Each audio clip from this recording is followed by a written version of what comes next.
Okay, I'm going to start. I want to thank everyone for coming to hear about the housing feasibility study tonight. My name is Carol Kowalski. I'm the Assistant Town Manager for Development for Lexington. And this is a meeting of stakeholders to gather input to be relayed to the Select Board when the Select Board hears this presentation at an upcoming Select Board meeting. The invitation went out to over 500 abutters and property owners, town meeting members, Lexington Housing, Historic, Economic Development, Tourism, and Retail committees, the Chamber of Commerce, the town's financial committees, and many others. Housing is a high priority for the Select Board, and town meeting has taken multiple actions in the last 2 years to support the dire need for housing affordability and variety in Lexington. This study came about in response to an opportunity presented by Senator Friedman for funding through a state ARPA earmark to address the question, could housing work in these town-owned sites in Lexington? LDA Architects and Interiors was hired this spring and will present their preliminary findings this evening, and will compile the comments from these meetings. The other meeting was September 12th, and will provide those to the Select Board. And then the final report is expected by the end of this year. Additional input can be emailed to housingstudy@lexingtonma.gov. That's housing study, one word, at lexingtonma.gov. I thank you all for attending. I want to introduce my administrative assistant, Raghi Ramachandran, who is here. And I want to introduce Kim Barnett, architect with LDA Architects, and she will introduce the team. Thanks, Carol. Hi, everybody. Thank you so much for joining us. So today, presenting from LDA, I'm Kim Barnett. I'm a principal and architect here, and Brett Pelletier is also on the call. He is our real estate analyst and has all of the money info that we want to share with you tonight. And then also Audrey Oberst and Douglas Dick from my office are also here and part of our team. And then you can see, in addition, there's a lot of team members who've been working on this that aren't on the call with us this evening, but have been involved: landscape architects, civil engineers, transportation engineers, and a cost estimator as well.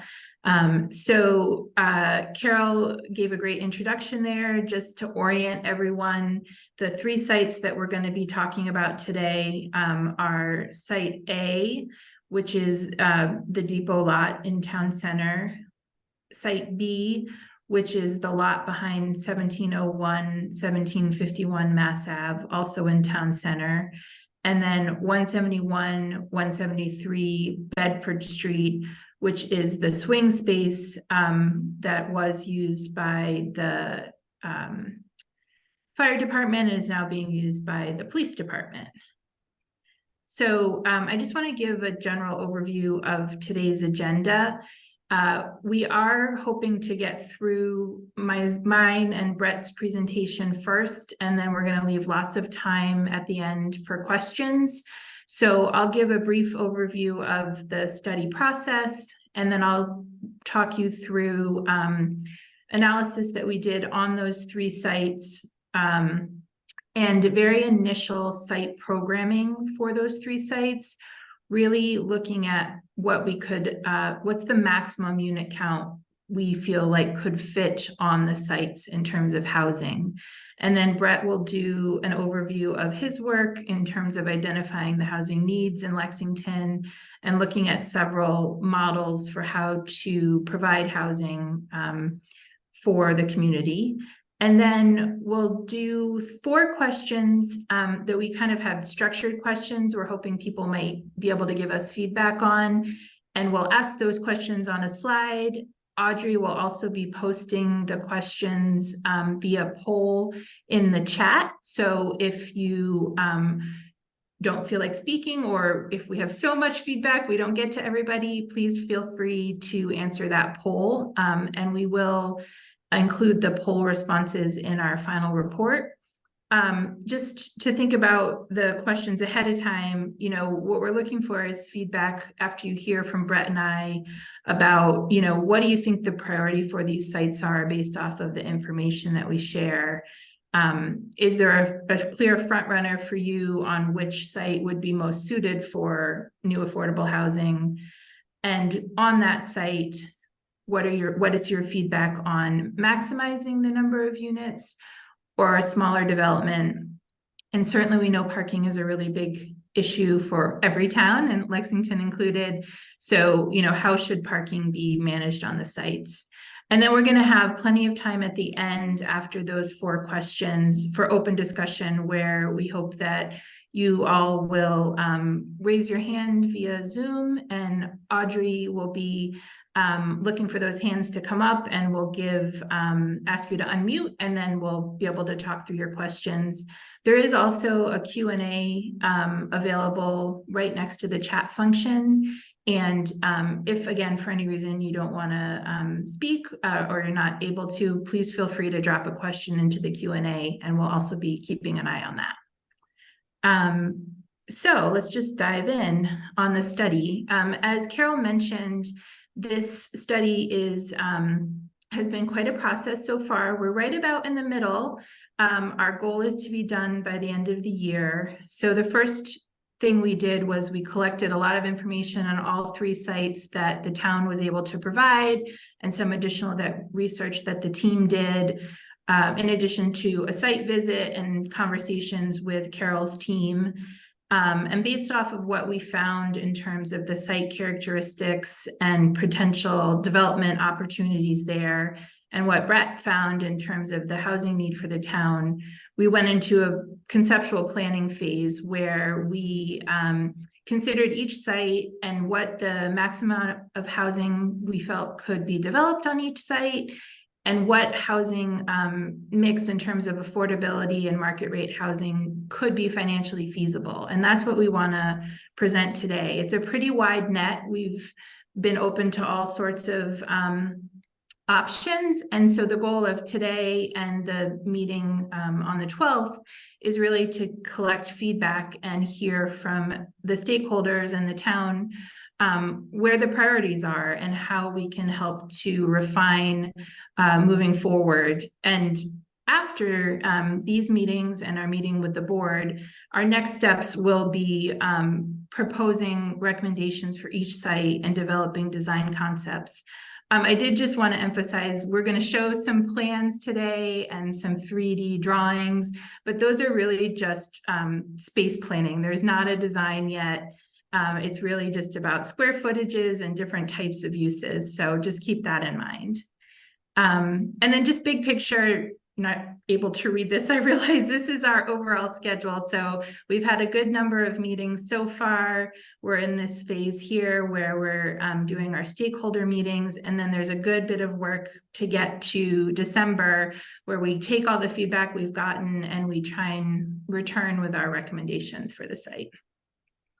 So I'm just going to go into the 3 sites. First, talk about what we found in terms of characteristics and challenges, and then go through the 3 sites in terms of the maximum unit count that we think we can expect on each one. Starting with Site A, the depot lot. The depot lot, as I think probably everyone in town is familiar with, is right behind the historic depot building. It's a little over 2.5 acres. It's in the central business district, multifamily overlay.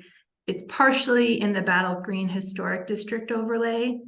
There is a 52-foot max building height, and that translates to about 4 stories in all the analysis we've been doing. Because this site, we think we can have more than 40 units on, there is a requirement for outdoor play space associated with housing. And then zoning would require 1 spot per housing unit for any of the development options we're looking at. Obviously, it's in really good access to the businesses at town center. There's the library nearby, high school. You know, it's really a great place in the center of town, and the bikeway just adds to that. In terms of the challenges to the depot lot, there are quite a few. It is a large lot, but it's an odd shape, which adds to the challenges. But the biggest items that we felt like were constraining how we could develop the site were the requirement or the request from the town to maintain the approximately 300 existing parking spots because it is a very heavily used lot. So that was a driver for us. And then in our research, we also uncovered that there is an existing easement, and you can see it here in this dark blue. So there's a sewer easement that runs along pretty much parallel to the bikeway.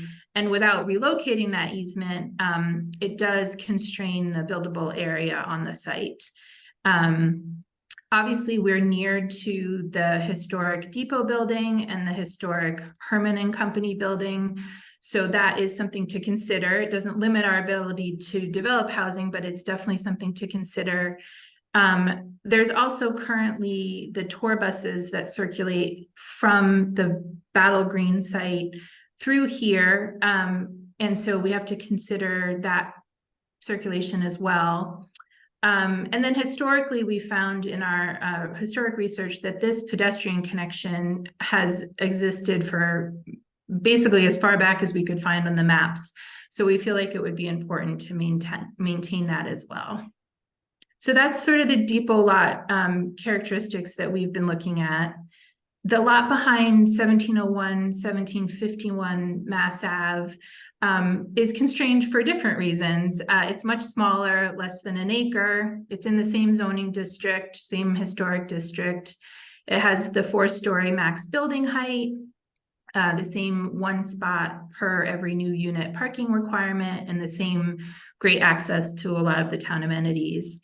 The challenges here really have to do with the size of the site being pretty small. And also, I'm going to zoom in for a second, all of the very many number of building entrances that surround it, both pedestrian entrances and delivery entrances on the 2 retail neighbors. So the constraint here is really the parking and keeping access to all of the neighbor entries. And you'll see when we look at some opportunities for this site that really has reduced kind of the number of units that we can develop here. We have some parking questions related to this site that will come upon as well. And then finally, the third site is the Bedford Street site. This is almost exactly the same size as the depot lot. It is in a different zoning district. It's the central local office district with the village overlay. And so there's 2 building heights we can consider, a 40-foot max building height or 3 stories if the first floor has commercial or retail use. I'm sorry, if the first floor has no commercial or retail use. If the first floor does have at least 30% of the whole area having commercial or retail use, then the building height can go up to 60 feet, or what we've been counting as 5 stories. So when we look at this site, you'll see that we look at 3 stories all the way up to 5 stories as options. And while this site really has many fewer space constraints, the interesting thing happening here is that the town has a plan to use this site as swing space at least until 2031. So while any development would take quite a number of years, you know, we already know that on this site, there's that time delay to be considered in terms of planning for its development. So that's a brief overview of each site, and then I want to move into how we set up the assumptions and the initial programming study for each of the sites. So we did want to be sort of as consistent between studies as we could. So as I said, we determined the number of stories based off of the allowable in zoning. And we did, for this initial pass, assume that the housing would have an equal distribution of 1, 2, and 3 bedroom units.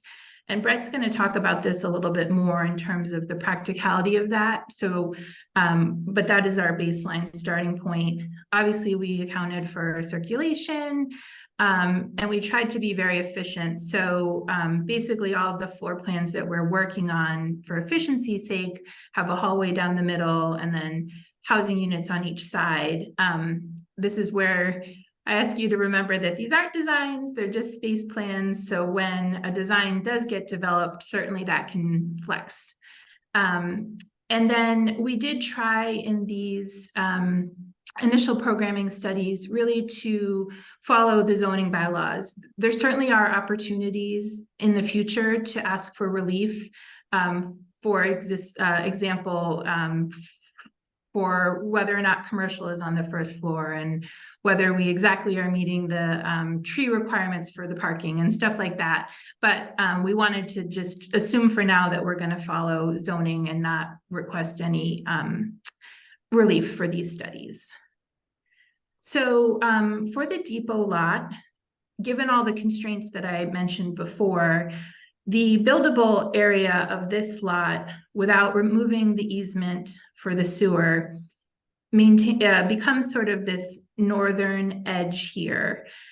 So that we're looking at the level 1, and we do have a requirement for a commercial space within the zoning district. So we have a commercial space in the center of the buildable area, and then we're really maximizing as much surface parking as we can. So along where the easement is falling, which parallels the bikeway, we're maintaining the surface parking that's there now, although improved. And then we are also providing parking underneath the building on the first floor level, adjacent to the commercial space. And we've located that commercial space to be opposite the depot building, to provide some open space next to the depot that can be planted, and then the commercial area past that. So the depot is not surrounded by parking. So we have 157 parking spaces here. And if you'll remember, we're trying to hit 300 for keeping the existing, and then 1 for every unit. And in this lot, with all of our constraints, we think we can have 55 to 65 units. So what that means is we do need to provide more parking than we can provide just on the surface level. And what we looked at here was providing that underground. And we did that because then above ground, we can do our commercial and our residential units. So we would have to, in this case, to provide the 300 plus 55 to 65, go underground for 3 levels. So that's what this is showing. Basically, we would have a pretty simple footprint, 3 levels down of parking to make this, the equations work out in terms of the numbers. And then finally, the point of all of this, the housing. So with the surface level commercial, the below ground parking, then levels 2, 3, and 4 would be where the housing could be accommodated.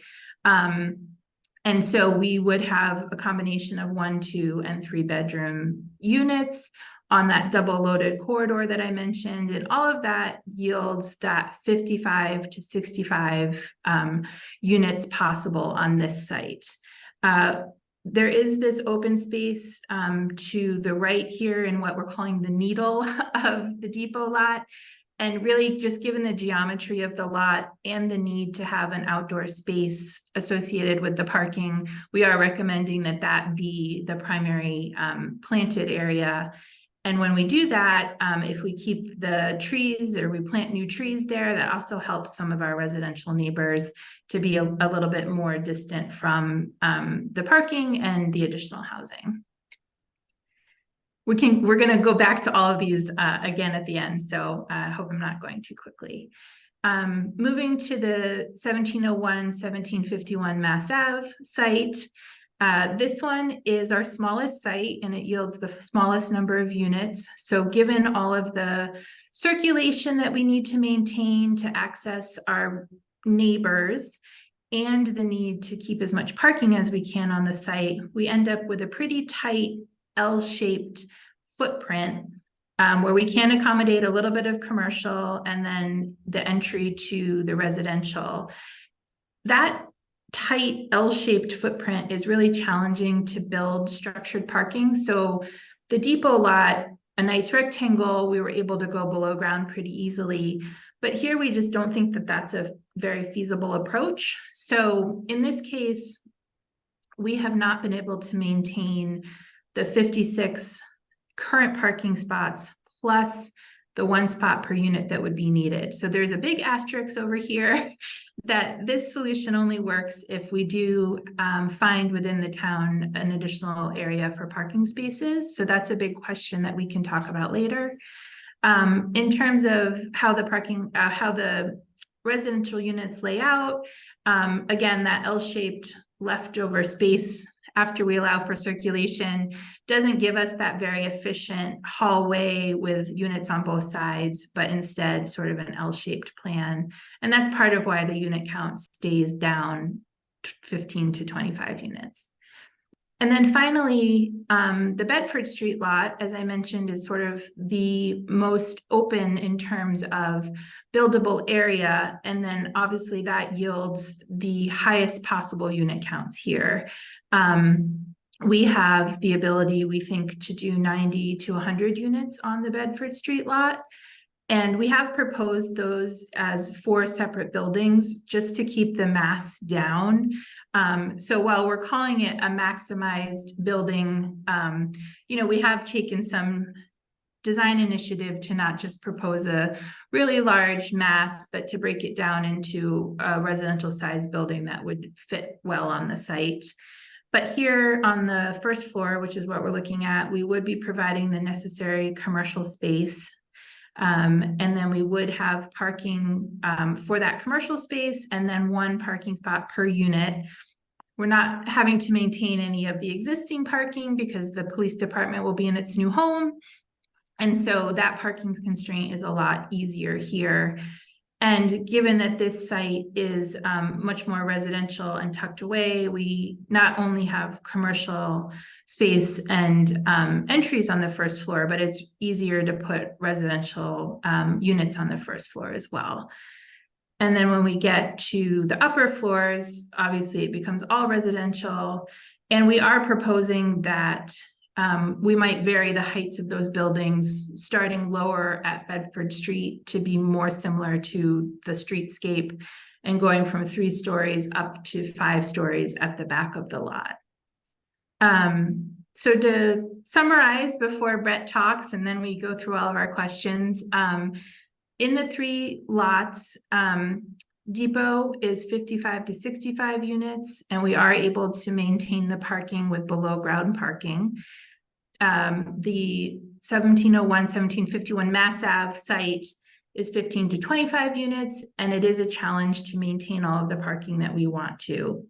And then finally, Bedford Street is the largest at 90 to 100 units, and it is a mixture of commercial and residential, with the commercial spaces, justified towards Bedford Street. I did see a couple Q&As pop up. It looks like Audrey managed those, so thank you, Audrey, for that. Okay, so that is the site discussion, and we'll come back to it, but I want to switch over to Brett now. Great, thanks so much. So now we're on to the fun bit, which is finance and economics. Oh, I'm kidding. It's fun for some of us.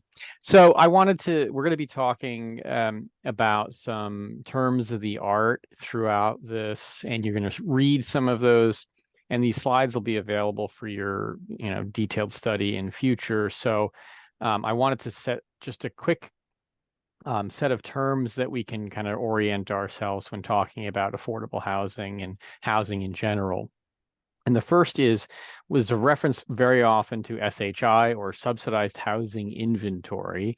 And that's commonly referred to by the DHCD's 10% affordability requirement that you're always looking at as a community, and how to achieve that 10%, whether it's under the framework of Chapter 40B or your housing production plan, or whatever particular angle you're coming at it from.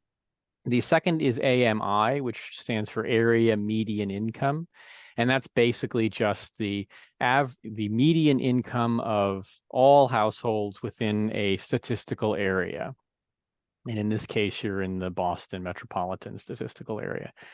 Low-income housing tax credit, or LIHTC, which boffins in the business call or pronounce LIHTC, is the major affordable housing capital source for developing affordable housing in the United States. In the 1970s, it was Section 8. That program has been effectively sunset. There are no new Section 8 contracts, but what replaced that model was the low-income housing tax credit program. The last is this concept of housing cost burden. And we have two general metrics that we use to measure that or discuss that. And that is the standard, which is housing cost burdened. And if you are housing cost burdened, that means that your household pays more than 30% of your income towards housing costs, whether that be rent or rent and utilities, or your mortgage payment and insurance and utilities and things. And then severely housing cost burden is a household who pays 50% or more of their income. And this really matters to the housing affordability conversation, because really the standard is you shouldn't be paying more than 30% of your income. You need the rest of that income to pay for transportation costs and food and medicine and all of the things that go into paying for your operation as a household. And when we get further and further down the income cohort, that stress is exacerbated. So now I'm going to jump right into some of our takeaways from our initial housing assessment. This set the stage for the work we are doing now, and has informed kind of where we're targeting and what we're thinking harder about. And you can read all of these at your leisure, but I want to point out four very important components to this, and they're highlighted here. That 32%, so almost a third of all the households in Lexington fall into that cohort of 30% of area median income, which we call extremely low income. That's usually the population served most often by public housing authorities, all the way up to 120% of area median income, which we call moderate income. It's also the standard typically for most what we're called workforce housing programs, which is, and if you include between 0 and 30%, you're going to of AMI, you're going to get an even higher number, probably 40 to 45%. So a large percentage of the population or the households in Lexington fall within that income range that would be served by what we would consider traditional affordable housing, or housing that's affordable. And to that note, 10% of roughly 10% of the housing stock is categorized under the SHI as affordable. What is very important to note about that is, in Massachusetts, especially under the 40B program, if you agree as a developer to make 25% of your units permanently affordable, you get credit on the SHI for the entire project. So if you have a 100-unit project and you make 25% affordable, and the other 75 units are market rate, you get credit on the affordable housing registry for all 100.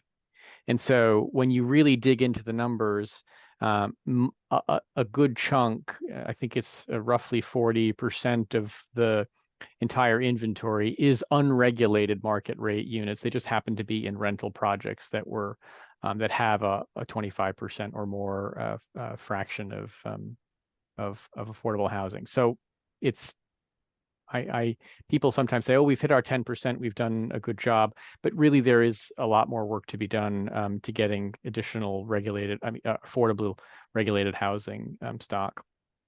Because there's nothing preventing those market rate units from going up to $5,000, $6,000, $7,000 a month in the future.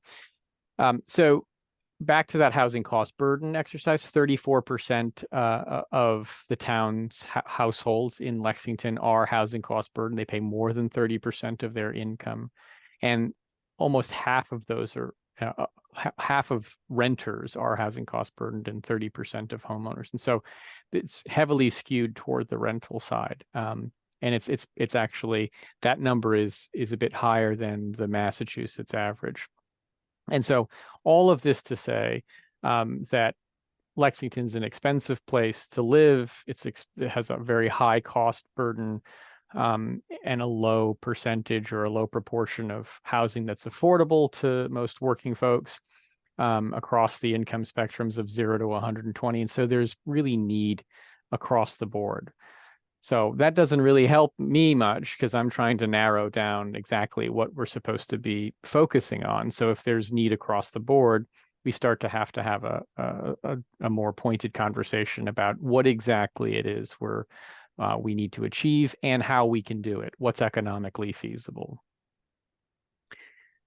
So that's our next slide that takes us into the sort of variables we're looking at. We have broken this up into sort of these 4 main buckets.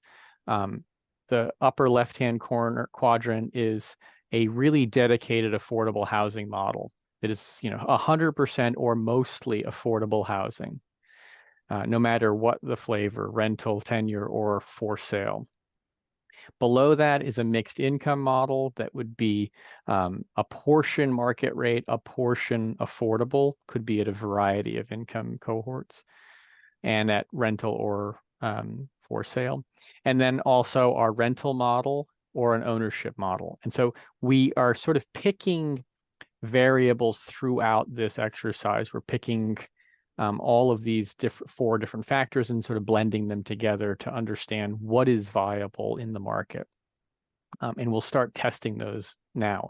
Our initial feasibility assumption and methodology was, let's build on paper, or in an electronic spreadsheet, build a model project. It's 45 units for ease of distributing units across income cohorts and unit sizes.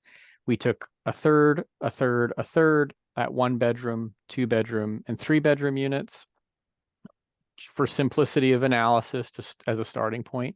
I will note that the existing rental distribution in Lexington is more like 24% 1 bedrooms, 56% 2 bedrooms, and 20% 3 bedrooms, give or take.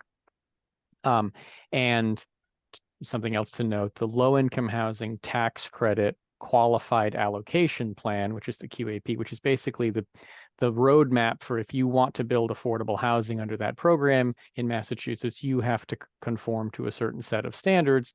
They require at least 65% of the units be 2 bedrooms or higher, and at least 10% of those need to be 3 bedrooms, and that prevents sort of a backdoor discrimination against households with families, so that you don't build all studio units and 1 bedroom units, and then families don't have access to the housing that's being financed by public funds.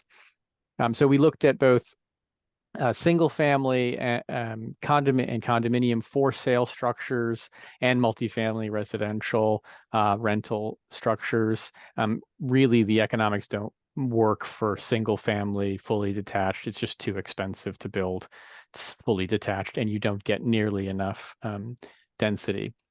And so basically what we can do with this very simple model is scale up, scale down, scale sideways. We can do all sorts of different things. We can push and pull, change the unit distribution. We can make this 150 units. We can make it 15 units, and it really doesn't matter. We can scale it very simply and easily. But we want to put a sort of a stake in the ground to say, okay, we have a basis in which we can measure off of. One of the reasons we do a third, a third, a third across unit types is your average is a 2-bedroom, and you can start talking about it in a very simplified way, and it makes sense. So we'll start doing that on the next slide. The first step that I usually do in assessing feasibility is I do what I create what I call sort of a feasibility or a break-even rent exercise, and what I do is on paper, and these are the assumptions that are used throughout this model. If I had to go buy, and I'm a developer, if I had to go buy land, and we've earmarked $35,000 per unit for the land. We know the sites are tricky. We know the sites are probably expensive. We haven't done any engineering or environmental work as of yet, but we're pretty, we got to go down a few stories to build structured parking, et cetera. So we assume that the land cost itself is relatively modest because we're going to spend some money to make it developable. We take a construction cost of a hard cost and soft cost estimate of $350,000, profit incentive and other soft costs of $122,000. All told, we're assuming it's going to cost about $500,000 per unit to build an average 2-bedroom unit of housing. Under today's capitalization rate or profit yield metrics of 6%, that's probably even a little higher now. This is, over the last month or 45 days, things have not gotten better for capital markets. They've gotten a little bit worse. So we can basically say that we need to generate about $30,000 per unit every year to support that value of $500,000. So through some very simple math, we figure out, all right, what is that in rent? If we take the rental income, take a vacancy allowance, operating expenses, and some reserves, just like any a property would do, we have to generate about $4,000 a month for an average 2-bedroom unit. That translates to about $160,000 a year in income for a household to support that, which is a lot, even for Lexington. There's a significant portion of Lexington households that make less than that, and so are excluded from the market. So we also take a look at, we compare that against, well, what's a 2-bedroom in Lexington currently in the surrounding market, Class A apartments that you would expect, A and B apartments, and that's closer to $3,000 or $3,100 a month. So there's already a feasibility gap. It's why even in very expensive places that rents are really strong, it's difficult to build housing at the market even because the costs are so extraordinary. And this has been exacerbated by very high interest rates, rising capitalization rates, and rising construction costs. Those three things combined, even with extraordinary rent growth, or make it very difficult to have these pencil out. So that's our basis. So even, best case scenario, we just want to build some market rate luxury housing or modest housing. We're going to struggle to do that in the market. So this is our market rate scenario. We take the current rents that we just saw, the current asking rents, we assume those to be true, and we build a 45-unit apartment project, 15 1-bedroom units, 15 2-bedroom units, and 15 3-bedroom units. We rent them all out. We adjust that for vacancy. We layer on some of our operating expenses that we know we'll need. our management fee, and our traditional operating expenses. That's utilities and maintenance and insurance and everything else. We put some reserves in there for replacement. This is what any developer or underwriter or bank or housing agency would do to look at the feasibility. And if we assume that it costs $500 and something thousand, I think 507 is here earmarked if my eyes are good enough to see. We have a 23 million, just under a $23 million total development cost. And the value that is supported by the rents that we can generate is closer to 17.5 million. So we have a $5.5 million gap. This isn't the end of the universe, right? Because a lot of things can change in the market.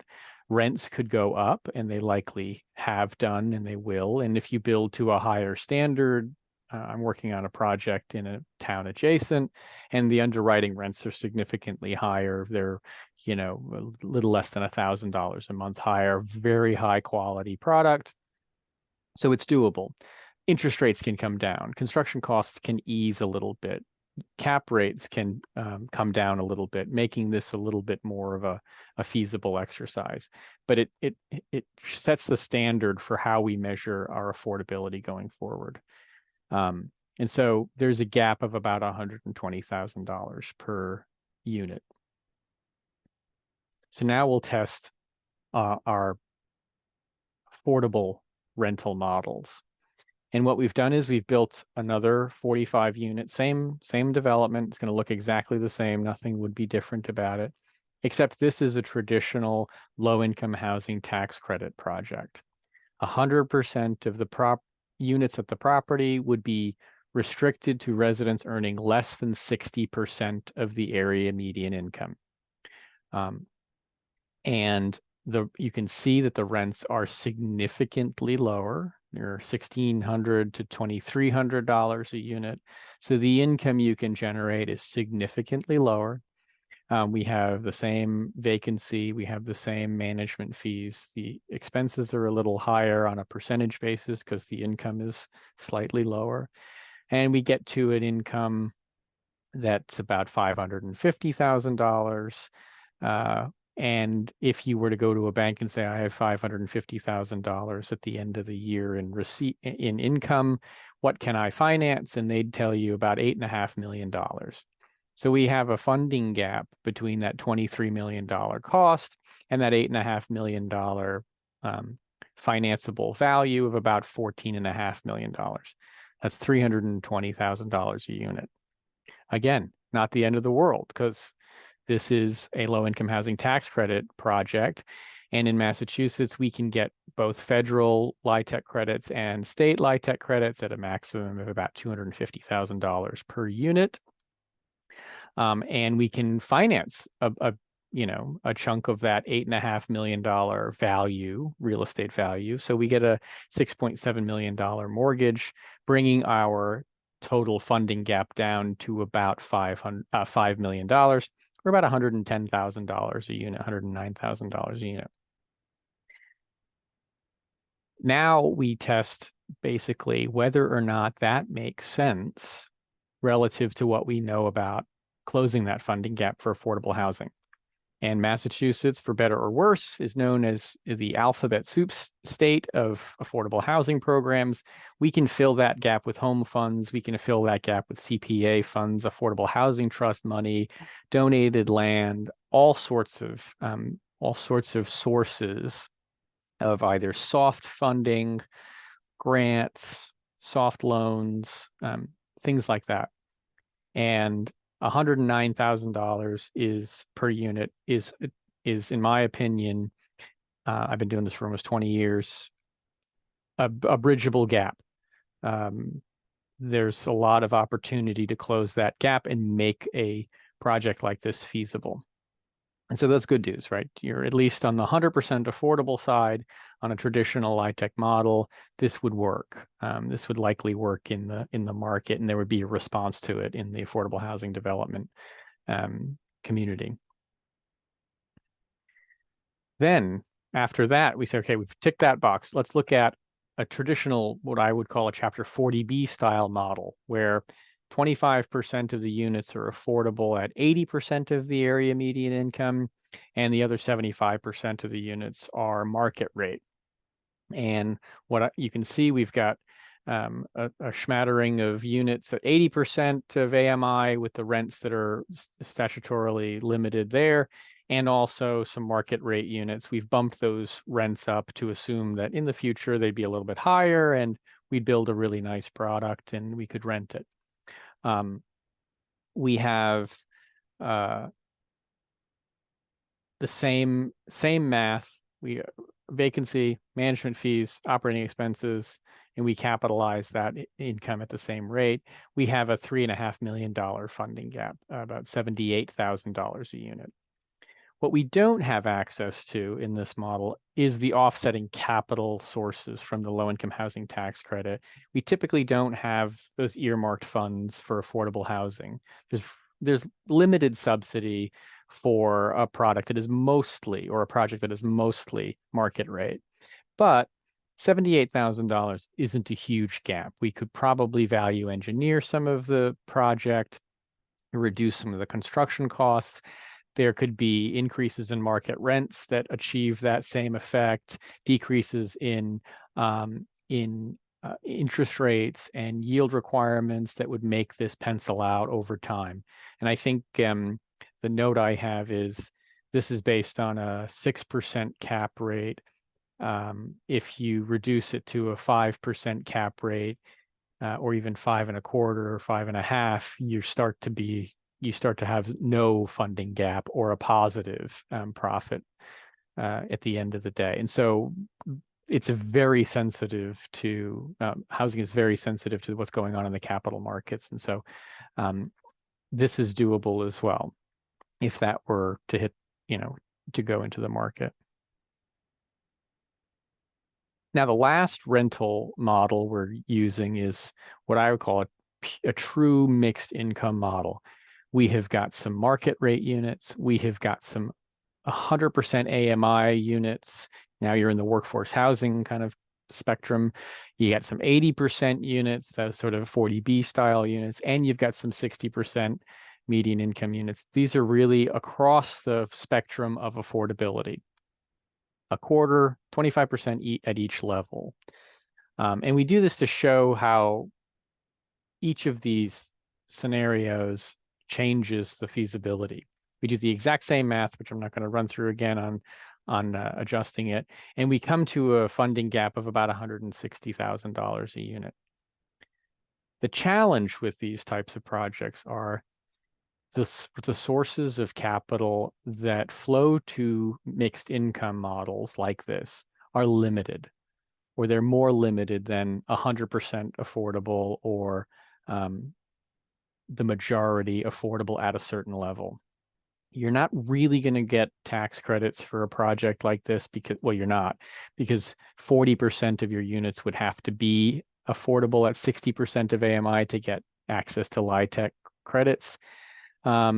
You might get some workforce housing funds, but that's limited as well to a small percentage of the units and a small percentage of the total development costs.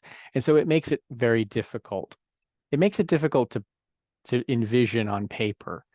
Typically, mixed income models are the result of the sort of best practices and the funding decisions and priorities that DHCD and Mass Housing and other agencies have at any given time. And so while it's possible that a true mixed income model would work, it's difficult to restrict it to a certain set aside or a cohort in advance, too far in advance. If you go out and put a site on the market to the community and say, this is what we want, 25%, 25%, 25%, 25%. It's entirely possible by the time you get to the market and the funding sources get applied for, that's no longer the state's priority, or it doesn't work quite as well. And so possible, but trickier to forecast into the future. Now we're going to go into the home ownership model, and I think we'll stick on this slide, and you can look at the other slides at a later date. What I've done is built on paper a 45 unit, what I call a modest market rate condominium development, because the market would not build this likely. The market would build as luxury and as expensive as the market would command, and that's the way economics works, right? It'll float to the level at which people are willing to pay, and so we kind of create this fictional. We basically built roughly the same product we did in the rental side, just as a for sale condominium, same kind of 15 units at each 1, 2, and 3. Made a wager on a per unit, a reasonable, modest per unit sales price, layered on the construction costs, which are slightly higher because we've got some sales and marketing costs associated, brokerage fees and the like. So we're at about $537,000 a unit. And so we can sell them for an average of 590. They cost us an average of 540. We made a little bit of money at the end of the day, in addition to the profit that's baked into the model. So feasible, that would work.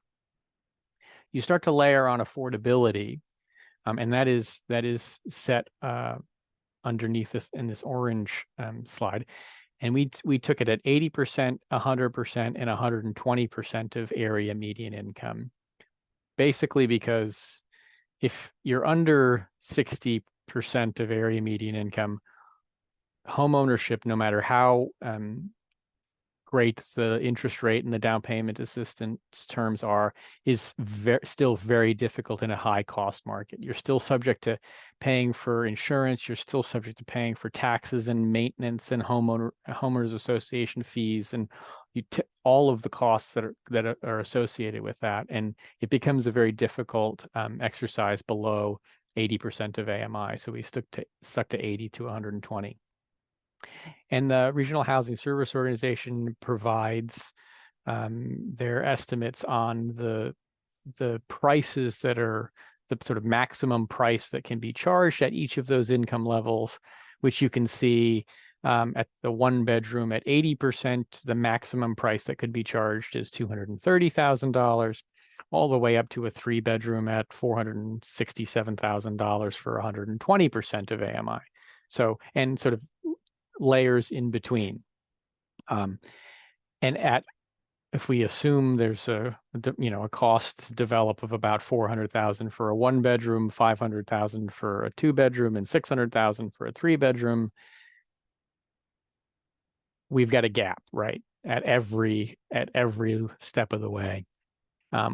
From the smallest amount of about $20,000 at a 1 bedroom at 120% of AMI, all the way to $324,000, half the cost of the unit at a 80% 3 bedroom unit.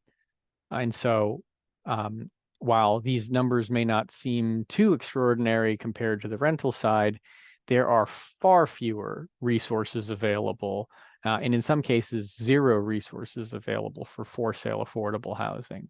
And it makes it very, very difficult to plug that gap. If you're a developer, and I'll put my developer hat on and say, I'm going to build affordable condominiums, it's going to cost me $609,000 to build them, and I can only sell them for $375,000. Where's the $230,000 gap coming? Where's that money coming from? Because no matter how much down payment assistance or lower interest rates homeowners can receive, that still doesn't make the math work from the development side. And so no matter, you basically, and I'll cut this short by saying, in the next slides, you'll see some scenarios, all of which don't really work. The only thing that really does work, and actually, if you can, here we are. The only thing that does work is if you overload the project with market rate units. So this is 75% market rate. You can sell them at market prices, and only 25% at 100% of AMI. Then it pencils out, generally speaking. You have to have such a huge internal subsidy by having the majority market rate that just to get, 11 or 12, where are we? Yeah, 11 affordable units out of a 45 unit project. And so it's very, very difficult to make. It's why you don't see a ton of for sale affordable units, especially at scale. Habitat for Humanity is an exception to that rule, but they have an incredibly, they have a unique business model, incredibly advantageous conditions. So to summarize, on the rental side, we have a feasibility gap at the market, but it's probably doable if you wanted to build market rate housing.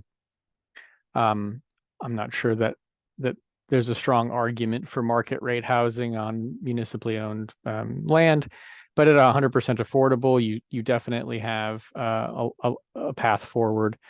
At 80% of AMI, that 40B model, there's a significant gap, but I think it could work. At the mixed income model, it's difficult, but it's not impossible. It may happen naturally, but to project that in advance is difficult. On the ownership side, it's so difficult at every step of the way. There's just not enough capital subsidy offset to make the case unless you have a significant, 75 or 80% of the project at market rate, which makes your affordable units a very, very small portion of that exercise. And so I think that's a good segue into our next. There we go. And I hope I didn't talk too fast, but please ask questions in the Q&A when we're through these questions. Yeah, I did notice a couple Q&A popping up as we were talking, and I'm assuming, Audrey, you're keeping track of those. Yes, nodding. Okay. And thanks everybody for your patience. I know that was a lot of information. As Carol mentioned, we are going to post the presentation, so certainly feel free to look at that and then visit the website as well that Carol mentioned. And can you tell me the website again, Carol, for follow-up? Oh. Yes, it's housing study. Oh, great. 1 second now. I don't want to misspeak. Right. Housing study, one word, housing study at lexingtonma.gov. Great, thanks. And I have that on a slide at the end as well. So we did want to just go through these few questions and then open it up for larger discussion. And since Brett just finished with all of his math, which he does very well, I think we just wanted to, while that's fresh in our brain, pose the question, what should be the most important priority for the town for these sites? 100% affordable, mixed income with market rate, or mixed use with ground floor retail.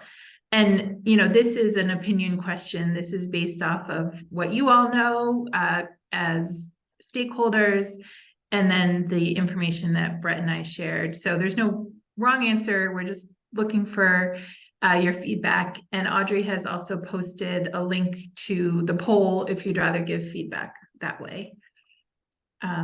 So please feel free to raise your hand and we will manage unmuting you if you'd like to answer this question.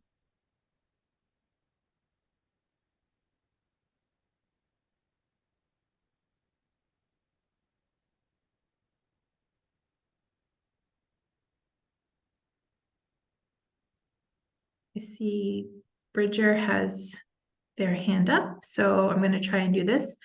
Allowed to talk. Good evening. Can you hear me okay? Yes, it worked. Yay, good work. You never know. Hi, Kim and team. Bridger McGaugh, Precinct 6, Town Meeting, and Vice Chair of the Economic Development Advisory Committee. Thanks for the presentation.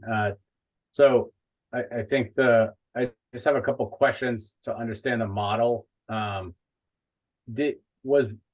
Was the economics of ground floor retail folded into the benefit? Like if you have ground floor retail, does that feed the project additional economic value to help lower the barriers to increasing the number of affordable units? I'll give you a very unsatisfactory answer. It depends. Awesome. Very often, no, it doesn't. Frankly, in affordable housing, in multifamily in general, especially now, I'll say that twice. Retail is a very difficult economic case. There's a lot of vacancy. The post-COVID, if you want to call it that, the real estate market, there is just street level retail got hit really hard. And so the underwriting standards are a little bit harsher now. So I'll give you a very simple example. A project I recently worked on, ground floor retail was required, ground floor retail was programmed. They said, well, we think we can get about $30 a square foot for the retail space. The underwriter at the bank said, great, we'll give you a credit for $15. And then they said, well, we think we can have it about 20% vacancy. They said, great, we'll give you a 50% vacancy factor. And so at the end of the day, there's $7.50 a square foot doesn't really help the case very much. And it's possible it can, especially if you've got tenants lined up or there's pre-leasing activity or things like that. But it can be it can go either way, and so it's not a guarantee that there's an internal subsidy from commercial or retail space.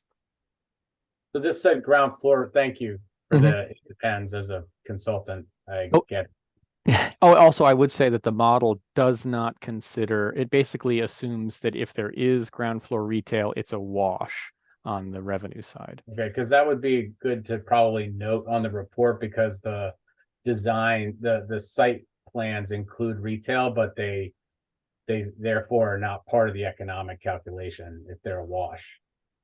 But they have, if I understood the presentation, they also are creating economic impact because we're trying to create additional parking to support the ground floor retail, but the ground floor retail doesn't actually produce any value to solve the housing, calculus. So that's the next step is matching up, is getting reconciling the economics with the physical, and creating models that are reflective of a scenario. And I'm sort of stepping on Kim's toes here, but before we have a cost estimator and have some actual engineering work done to get precise estimates on what cost would be for a particular scenario, we want to refine the scenario first.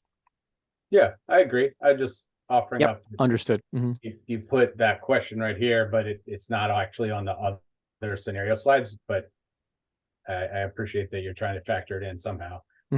Commercial versus retail is also different. So I'm in commercial real estate. So that's where the $30 sometimes makes sense right now for, even some commercial A space is $30 to $34 a square foot right now. In some cases fully built out. So I think there's some value in sort of trying to draw a distinction between first floor actual commercial versus a retail, that there might be a difference there. I had another question about timing horizons. So one thing is there a difference in the calculation based on the economics now versus the economics in 2 years versus 5 years? Because there are some assumptions built into the barriers to developing 173 Bedford that are about swing space. But if you remove those and just talk about it in economic terms, does the rental model versus the ownership model be impacted by time? I would assume it is. So yeah, the models assume, a hypothetical scenario that is today, that if we built it today, if things existed, and we could do that. Frankly, it's a very difficult thing to project out into the future that long with the Bedford site. The economics don't improve fundamentally on the for sale model into the future, frankly. Okay. All right, I don't want to. Unless there is some new funding source or an allocation that's made to change the way that housing is financed in the Commonwealth, I don't see that fundamentally shifting feasibility. Okay, I have a couple others, but I'll turn it back over to you. I'll wait. And maybe, Kim, you could bring a little more attention to the polling questions, because while we're taking live questions, if you could remind folks about how to look for the polling questions in the chat. Yes, thanks. So there's a link in the chat to the poll in case we don't get to you. And then, Richard, thank you. I think we'll have that open discussion after these questions. And so we want to just make sure if anyone wants to answer this specific question, we give that chance, and then we'll move on to others. I see Elaine, you have your hand up. Do you have an answer to the specific question? Sorry, I think I did it right. Hi, can you hear me? Yes. Hi, I'm Elaine Tung. I'm chair of the Affordable Housing Trust. I have a question for Brett, and I apologize if I missed the explanation, but number one, how did you come up with your $500,000 construction cost per unit? And secondly, depending on whether or not the units are 1, 2, or 3 bedrooms, would that change the financial feasibility if you have, for instance, I'm curious, do you get more bang for the buck if you build like a 3-bedroom unit versus a 1-bedroom unit in terms of costs? It depends. I'll answer the second part first. Typically that can be the case. So 3-bedroom unit, generate a higher rent. It costs you less on a per square foot basis to build, because the majority of the cost of a fit out of a unit is the kitchens and baths. Adding an additional bedroom is a lower per square foot additional cost, so a per unit cost. So you do typically get a better bang for your buck on larger units, yes. And the 500,000 a unit was based on the most recent 3 or 4 projects in suburban Boston that I have worked on, either completed construction or are in the cost estimating bidding stage right now. And so it's just a sort of a quick exercise in economic feasibility so that we can refine that, and we will have a cost estimate done for each of the sites into the future. And were those projects in like a downtown area that Lexington has, or were they in a lot that was sort of away from the center? It's a mix. Some of them were suburban but had significant site constraints and underground parking structures. Some of them were sort of in what you might consider an infill site like this is. It's a mix. Okay, thank you. Sure thing.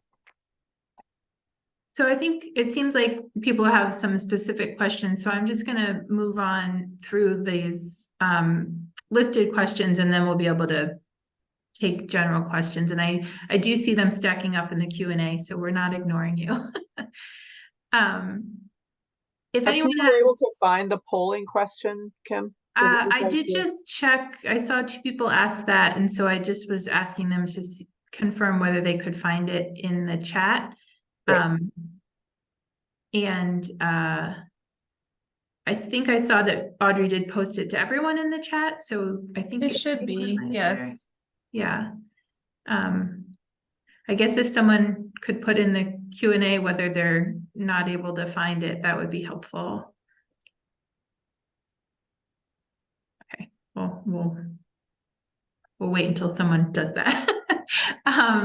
But also the poll is live, and we're gonna leave it up for at least another day. We'll leave it up until the end of the week, so we'll resolve before the end of tonight if everyone was able to get to it, and those links will stay live through the end of the week. So I'm just wondering for question number. Excuse me, Kim, the second question is not posted yet. Nope, we just got to it. Yep. Okay, yeah. So question number 2 is, does anybody have specific feedback on which site is best suited for new affordable housing? Depot, 1701, 1751 Mass Ave, or the Bedford Street site? Again, this is just based off of what you know and what we talked about today, no wrong answers. And the chat poll did just go up. I see Jeff has his hand up. I think we should be able to unmute now. Jeff Howry, Precinct 2. You made the statement that only part of the downtown is in the historic district. I think it's important for feasibility to look at the fact, if you look at the map, the entire downtown area is within an historic district. So any proposed development would have to go through the Historic District Commission, which has the right of a 21-month delay. Effectively, any proposed development would have to wait 2 months to be approved. Have you considered that? Can I just clarify for a moment? It's the Historical Commission that has demolition delay, and it's the Historic Districts Commission that would approve designs for construction or alterations in the historic district, and they would issue a certificate of appropriateness. It sounds to me as though there might be a little overlap in Mr. Howry's comment. So demolition delay is Historical Commission. Certificate of appropriateness is the Historic Districts Commission. Thank you. So sorry, to answer your question, I will definitely look back to the wording on the slide to make sure that we have it right. I believe we were specifically talking about the Battle Green Historic District cutting through the depot lot and fully covering the Mass Ave lot. But I do understand your comment about needing to do the review. And while Brett, correct me if I'm wrong, the long timing delay related to Bedford Street has an impact on the feasibility. The delay in terms of a shorter timeline is something that is pretty typical in a lot of construction projects throughout our region. So it wouldn't, I think, severely sway the ability to consider those lots as appropriate for this. So it's definitely going to be a long process for whoever does it, and knowing key things like this that you brought up is important, but I don't think that in terms of feasibility eliminates those options, if that was part of the question you were asking.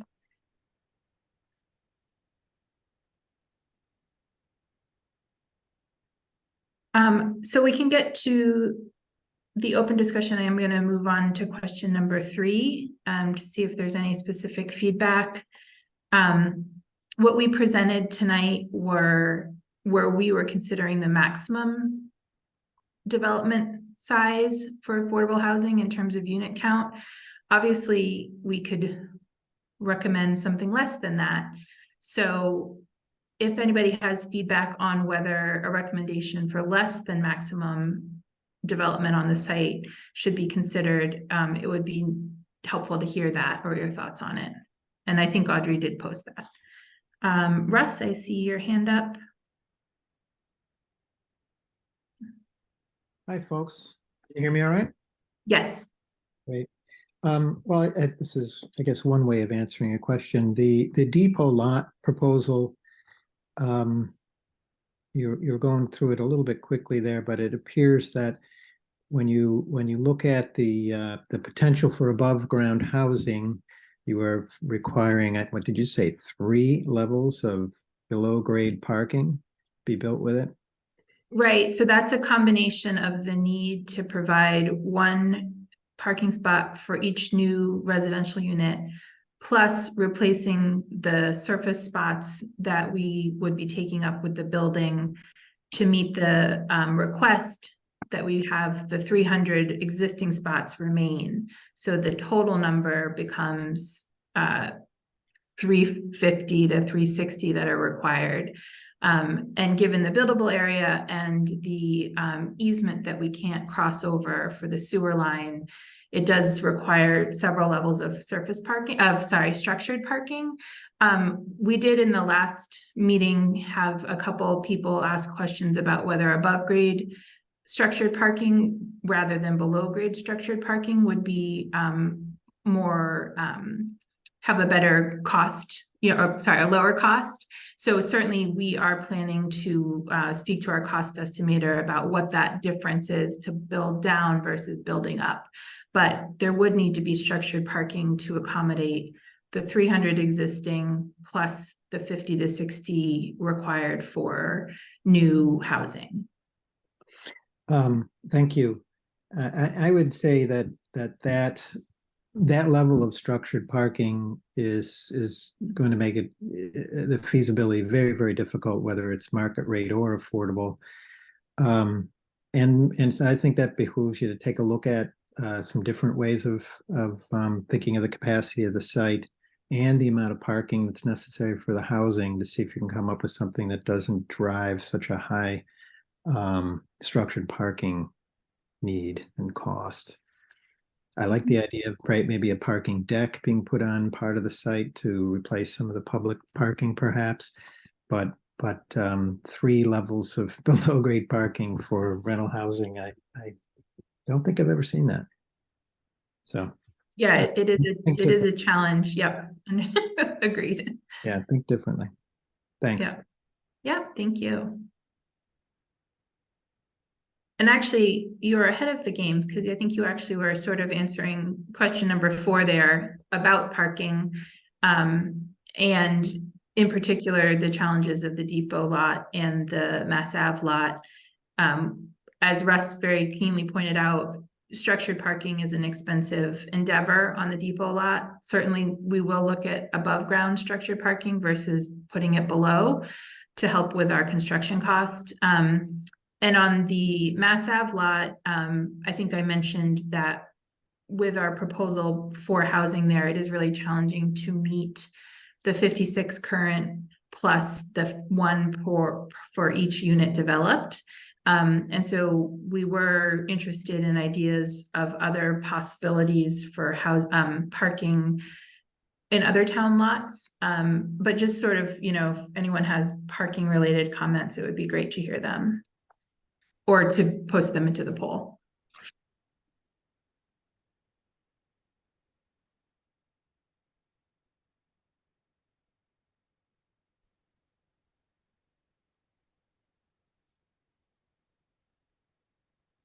Oh, is that a new hand, Russ, or I think that was the old hand. Yeah, thank you. Well, I think Mark Sandine has a question. Oh, sorry, I didn't see it. It was too far down my list there. So I just want to thank you, and I'm so appreciative of the work that you've done to pull this together, and I'm super excited about the economic feasibility study you've done, and I'm really looking forward to more information.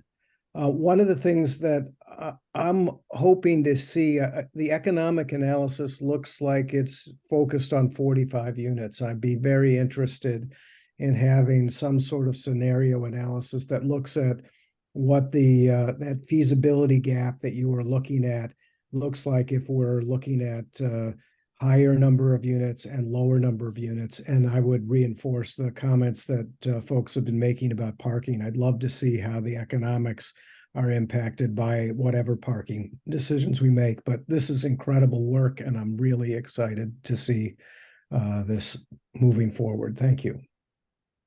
Thanks, Mark. And the model will, the next phase is to refine these scenarios so that we've got reflective of each of the unique sites and scale and cost. So, Brett, I think I've heard you say before, though, that basically the model is just scalable. So while we'll key it to each site, it doesn't change the ratios within the model, right? For larger. Well, it can if there are economies to be had. Certainly when you exclude underground parking or structured parking, that is a huge driver of cost. So perhaps our what's the police station? I've just drawn a blank. Bedford lot is different, obviously, than our depot lot. So that's why this is sort of we sort of draw a line right in the middle of everything. Kind of, it's not incredibly precise to site or project or scale, but we will build off of that the unique characteristics and the unique scale of each of the sites. And I will say that certain things move in certain directions. With scale, costs can come down if you can amortize those costs over a larger number of units on a per unit basis. But it's also smaller projects require often less infrastructure, et cetera. So it's totally flexible. Yeah. So this is we've got quite a bit of time left for open questions. So please feel free to raise your hand. I am going to circle back to the ones I see in the Q&A because I know some of you have been waiting for those to be answered for a while. And then this is that website link that Carol mentioned as well, the housing study at lexingtonma.gov. So I'm just going to read a couple of these Q&A and then we'll get to new questions. Brett, it says, you appear to be building at $600 per square foot. That seems high. I'm not sure if I saw a square footage cost in your numbers. Maybe that was per unit cost? Yeah, basically, if you're looking at the basic rental scenario model, we have about a $500,000 total development cost on average. And if we assume that that's a 1,000 square foot, give or take, 2-bedroom unit is our average, you're at about, $500 a square foot. That's total development cost. That's not just construction costs. That's profit and incentive. That's interest. That's taxes while developing. That's infrastructure costs. That's site work, land costs. That's everything. And that's if you went out into the market and bought everything at retail. Right. So the $600 per square foot is spread across quite a number of. It's more like $500 per square foot on a total development cost basis. Okay. If that answers the question. I think it does. And then the next one says, there's a real push at the state level to have affordable housing for purchase versus rent to help with the generational wealth gap. I know that the Boston Foundation has created a cohort to look to support that. So that may be an option. Absolutely. And this is one of the interesting and exciting things about the opportunities you have is that housing is a huge topic of conversation at the state and federal level, and at both the institutional level and also the government administration level. And so additional funding resources may become available into the future. What I have to say is they currently aren't available in the scale that we would need or that we would see in sort of in like a LIHTC program or other subsidies for rental housing. There's just a definitive gap there. But, housing, we cross our fingers for housing funds to come through across all spectrums of tenure and income level. Thank you. And then I think there was another construction costs per square foot number that I think we answered. And then a question about the underground parking, adding $65,000 per spot versus 35 above ground for construction of, I'm thinking, parking. Yes, totally understand that the underground parking is an expensive endeavor. To balance that out, I just do want to mention that the sewer easement would have to be relocated on the depot lot to build any structured parking above it. And so there is a cost with doing that, which I don't think is insignificant. And then any area that we've designated for the building and for the residences, which are instead used for structured parking, would obviously then reduce the number of units. So that's sort of the balance on that site. There's so much square footage that's buildable with all of the restrictions that we have. So if we go up to build parking, at some point it will reduce the number of units, but it's definitely a math equation that we can look at. And I do acknowledge that the underground parking is expensive. So we will be talking to our cost estimator about that for sure. And then there was another parking question that just to summarize it is one space for a 3-bedroom unit. How could we consider that? What happens when more parking is required by the residents? Where would they park? It is such a huge issue for the residents. What do you do if you planned on more than one per unit? How would that impact the plans? All very good points. I think just like Brett was using some standard items for building his model, we were using the zoning required parking for building our parking counts and unit counts, which is the one parking per unit in zoning. I think it depends on which site we're on, obviously, how much of an impact planning for more than one spot per unit would have. On Bedford, it's a much easier thought that the 3 bedrooms might be given more than one spot than it is in the town center. However, I do think that the bikeway is a real amenity for all 3 of these sites, as is ours are the bus routes that run through Lexington. So I think there is sort of a larger question for the town about allocating more than one spot per unit. We have talked about on the town lots, maybe allowing residents to use off commuting hours the public spaces. So while they might only have one dedicated spot, they could park off commuting hours in the public spaces. So I think there's a lot of kind of variability of how we approach that, that aspect.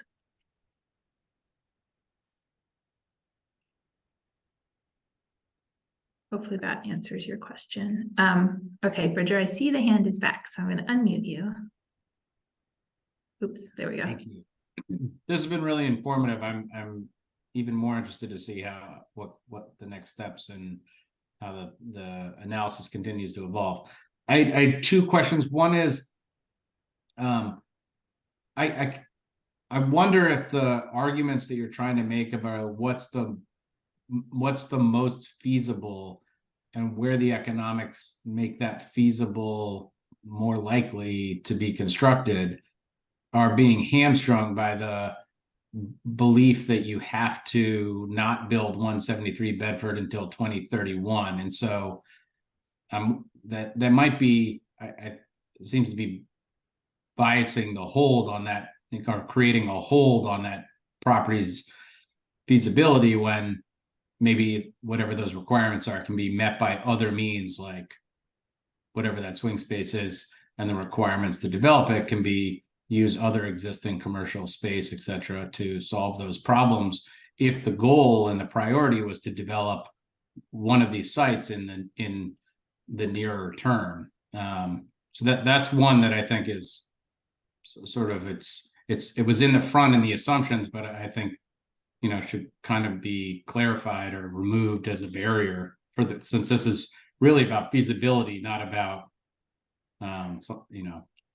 one solving logistics problems with the other requirements. And then the second question, which you hit on, but I thought is a really important message that you, Kim, have been sharing, but maybe the transportation argument, which is so key to the feasibility of these things, has to be part of the calculation of the feasibility. And I just don't know where you brought up amenities, but some of this is about like those adjacencies to public transportation. Some of these families might not actually have one car, let alone two. And so how we think about that, like, it feels like that would also drive feasibility. Is that a good way to think about this? Yeah, absolutely. And we did have our transportation engineer visit all the sites, and they've provided a lot more information than I included in these summary slides for today. So the access to alternate transportation, buses, bikes, is definitely part of the feasibility of each of the sites. And I hear what you're saying, that that might have gotten lost in sort of the summary that we were giving tonight, but we'll definitely make sure that it's included and highlighted in the report. Thanks. That's really helpful. I appreciate it. Yeah, thank you. I'd also say the goal of an exercise like this is to demonstrate general feasibility, general logistical potential, and kind of create a body of work that would, at some date in the future, be responsive, would be responded to in the marketplace, right? You need someone to actually do the development. It isn't necessarily to solve absolutely every variable and and get too granular, because you end up spinning your own wheels, and it's a lot of wasted effort sometimes. What you want to be able to do is to show a general, and all of these things help to do that, right? We've thought about these issues. These are the challenges. These are the constraints. Here are the opportunities. And so you can make good policy, first of all, and you can show the marketplace that you've reduced risk, you've reduced certain barriers, you've done some really hard thinking on this. And hopefully when you get to the place where the housing is actually going to be delivered, there is a positive response within the marketplace. Right. I think, I totally resonate with that as someone in the marketplace, but and so that's why I was saying, like, I felt there was an artificiality about saying you can't do something until 2031 when you could remove that barrier in order to do something. So it sort of didn't put the three sites on the same field. I think the sewer is probably a good example on the depot one too, right? Where it's like, there's some risk associated with developing that site, knowing that you're restricted by this easement, but it doesn't mean you couldn't do it. It just means you go in eyes wide open. And I think those are policy decisions that can be made as a result of this exercise, right? I really don't think we're constrained by that Bedford Street thing. We're just putting an asterisk to say, hey, we assume this is part of the constraints that have been provided to us. We understand that currently the thinking is this is going to be earmarked for a period of time. Certainly I'm not putting any words in anyone's mouth. If there's a compelling argument to make a policy change to address that, I think, that's outside of the scope of our analysis, but is certainly what these exercises are designed to help people do. Yeah, great. Thank you. Thank you.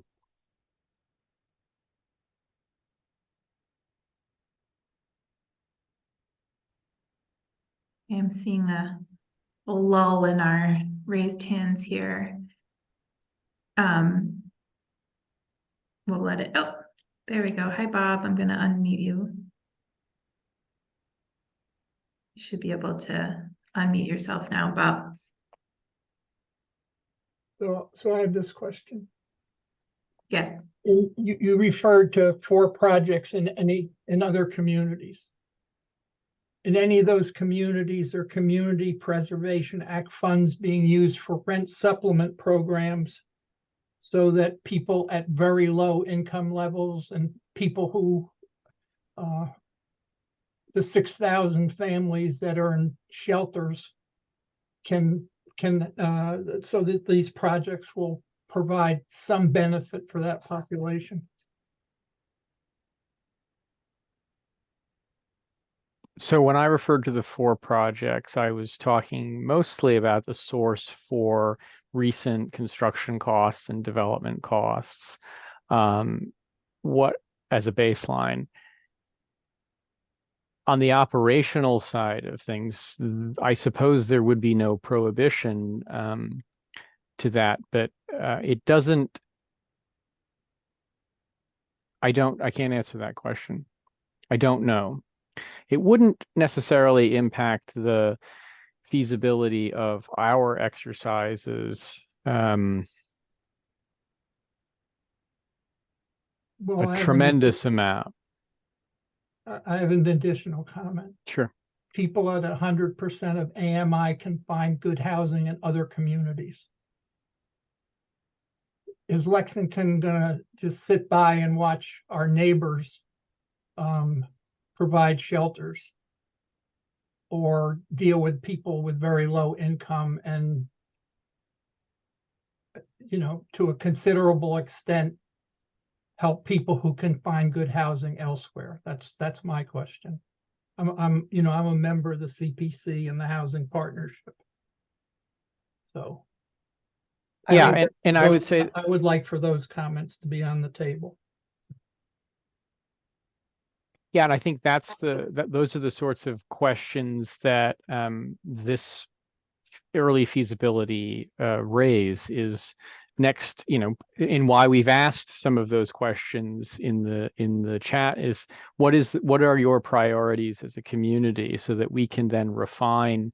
You consolidate all of the information that you get from all sources and all the folks that either live here or work here or do business here or govern here, to understand how you can focus your attention in the most efficient and effective way. Duly noted.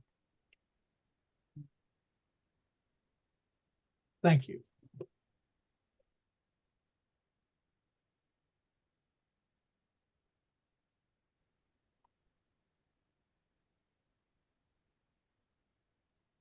We are looking and not seeing any other questions. Any last minute hands or questions?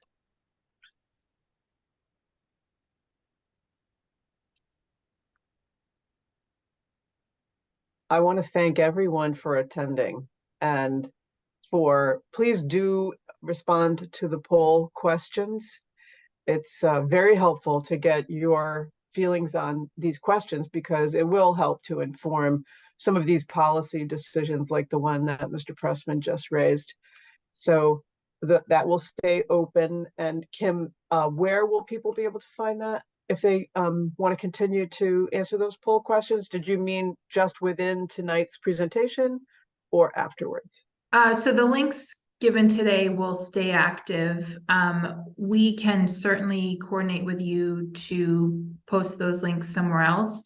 I believe they are the same links that were used on the meeting on the 12th, and that meeting was recorded, so they may also be available there.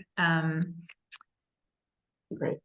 Yeah, we can definitely I think you're going to post the presentation, right? So we can put the links into the presentation, and then they'll be recorded right with those questions.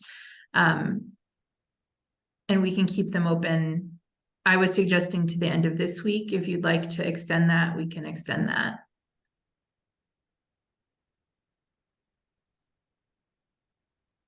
I don't know if you'd rather have it stay open longer. I think the end of this week is fine. Okay, so we'll save the links right here. There'll be links in this presentation, which we'll be sending to you to make available. Okay.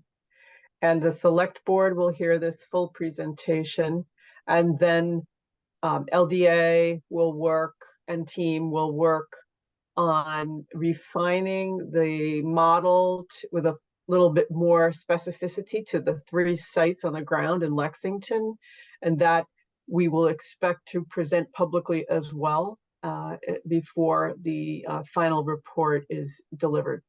So this is really tremendous for us. Thank you, Brett and Kim and team. It's very helpful, and I really appreciate the interest and participation of Lexington folks tonight. Thank you so much.